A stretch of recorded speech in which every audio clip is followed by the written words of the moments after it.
Hi friends, LT सालिम उस्मानी channel में आपका स्वागत है। फ्रेंड्स, आज हम बात करने वाले हैं ब्लड कलेक्शन, जो हमारी लेबोरेटरी का सबसे मेन पार्ट होता है कि हमें कोई भी टेस्ट करने से पहले पेशेंट का सैंपल लेना होता है। तो वो सैंपल हमें किस तरीके से निकालना है, कौन सी वेन से हमें लेना है और कौन सी ट्यूब में लेना है, तो वो सब इस वीडियो में हम एक्सप्लेन करने वाले हैं। और जो भी हमारी ब्लड कलेक्शन की प्रॉपर टेक्निक है उसको मैं शेयर करने वाला हूं, तो आप वीडियो को ज़रूर अंत तक देखें और वीडियो को ज़्यादा से ज़्यादा लाइक करें, सब्सक्राइब करें। तो फ्रेंड्स, आइए फिर हम कलेक्शन की सबसे पहले देखते हैं ब्लड सैंपल कलेक्शन के लिए हमें क्या क्या रिक्वायरमेंट होती है। तो हमारा जो सबसे ज़्यादा मोस्ट यूज़ होता है वो एक टॉर्निकेट होता है, या हाथ पे बांधने वाली बेल्ट भी कह सकते हैं, या उसको हाथ पे बांधने वाला पट्टा भी कहते हैं।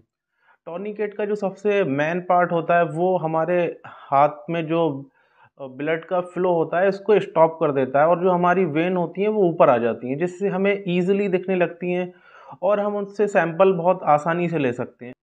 तो एक टॉर्निकेट होना चाहिए, हमारे पास सिरिंज होना चाहिए, हमारे पास कॉटन का स्वैब होना चाहिए जो अल्कोहल या स्पिरिट से हो, और उसके बाद हमारी जो लेबोरेटरी की ट्यूब्स होती हैं, EDTA, plain fluoride, sodium heparin, sodium hydride, ये सारी ट्यूब जिस टेस्ट में सैंपल लेना है उसके अकॉर्डिंग सारी हमारे पास ट्यूब्स होना चाहिए।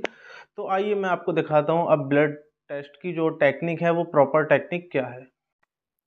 तो फर्स्ट हम देखेंगे, जैसे हमें कोनी के पास से पेशेंट के हाथ से सैंपल लेना होगा तो उसकी आस्तीन ऊपर कराना है। फिर हमें एक टॉर्निकेट लेना है और उस टॉर्निकेट को हाथ में बांधना होगा और इसको अंदर करके और इसको पकड़ के टाइटली खींच लेते हैं, जिससे टॉर्निकेट हमारा टाइट हो जाता है और हमारी जो वेन है, ये जो मिडल कोबाइटल, ये ऊपर आ जाती है।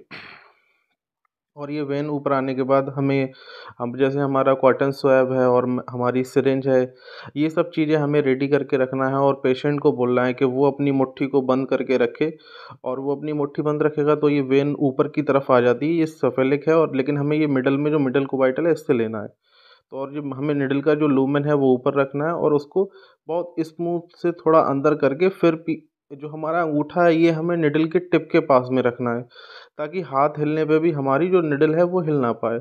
और हमें दूसरे हाथ से पीछे की तरफ आना है और कॉटन रखना है ईज़िली। फिर वहाँ जहाँ हमने सैंपल निकाला है वहाँ हमें थंब प्रेस करके रखना है, और टॉर्निकेट के लिए जो हमारा एक बटन होता है उसको जैसे ही हम बटन प्रेस करते हैं टॉर्निकेट हमारा खुल जाता है। उसके बाद हमें पेशेंट से कहना है अपना हाथ फ़ोल्ड करके रखें। अब जैसे हम इसके लिए ईडीटीए ट्यूब में करने वाले हैं तो हमें निडल से नहीं करना है, वरना सैंपल हेमोलाइज़ हो जाएगा। हमें ट्यूब का कैप हटा के और सिरिंज से ही उसमें ट्रांसफ़र करना है।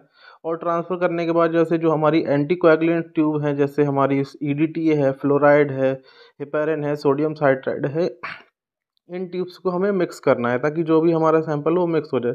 उसके बाद हमें पेशेंट का नाम लिखना है, पेशेंट की उम्र लिखना है और पेशेंट का कौन-सा टेस्ट होना है, ये चीज़ हमें उसमें मेंशन करना है कि सारी इन्फॉर्मेशन, ऐज, पेशेंट का नाम और जो हमारा हम पेशेंट का टेस्ट करने वाले हैं।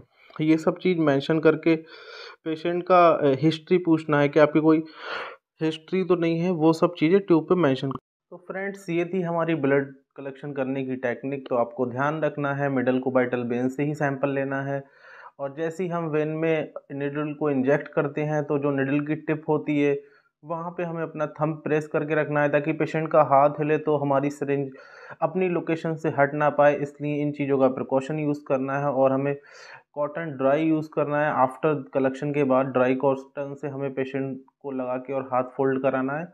और बाकी हमें प्रिकॉशन का ध्यान रखना है, सैंपल लेने के बाद प्रॉपर ट्यूब में करना है, और जो निडल का कैप होता है उसको हमें बहुत प्रॉपरली लगाना है कि पता नहीं कौन सा पेशेंट किस चीज़ से इन्फेक्टेड है, तो हमारे बॉडी में वो निडल ना लग पाए। उस चीज़ का हमें बहुत ध्यान रखना है कलेक्शन करते टाइम। तो फ्रेंड्स, ये था हमारा पर्सनल एक्सपीरियंस आपके साथ जो कलेक्शन किया जाता है। तो आई होप आपको वीडियो अच्छी लगी हो, आप ज़्यादा से ज़्यादा सपोर्ट कीजिए और ज़्यादा से ज़्यादा वीडियो को चैनल को सब्सक्राइब करें और शेयर करें। Thanks for watching.